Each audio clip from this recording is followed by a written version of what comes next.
Үйдөгү сыйкыр жана жиндердин 6 белгиси. Адамдардагы сыйкыр жана жиндердин аламаттары болгон сыяктуу, үйдүн ичинде дагы сыйкыр жиндердин аламаттары болот.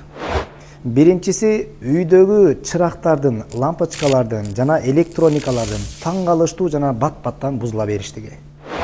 Экинчиси, үйдүн бат-баттан чачыла бериштиги жана үйдөгү мусорлардын көпкө туруп калыштыгы. Себеби үйдүн бат чачылыштыгы жана мусорлардын көп болуштугу бул шайтандардын кенен жүрүштүгүнө себеп болот. Үйдөгү түйшүктөрдүн көбөйүштүгү жана үй бүлө мүчөлөрү бирин-бирин себепсиз жөндөн-жөн жек көрүүсүнүн да көбөйүштүгү. Жана үйдө курт кумурскалардын дагы көбөйүштүгү. Өзгөчө жөргөмүш, чимейил, кумурскалардын жана жели басуулардын көбөйүштүгү дагы бул бирден бир белгиси.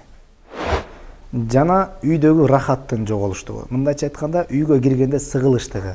Бул кээ бир бөлмөлөрдө да болушу мүмкүн, же болбосо жалпы эле үйдө дагы болуштугу мүмкүн.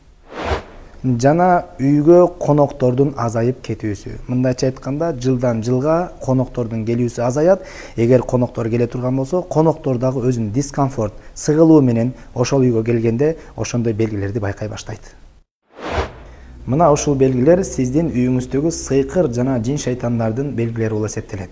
Эми ушул белгилер сиздин үйүңүздө болуп, кандай кылып тазалаш керек деп жаткан болсоңуз, төмөнкү ссылкадагы видеону акырына чейин көрүңүздөр.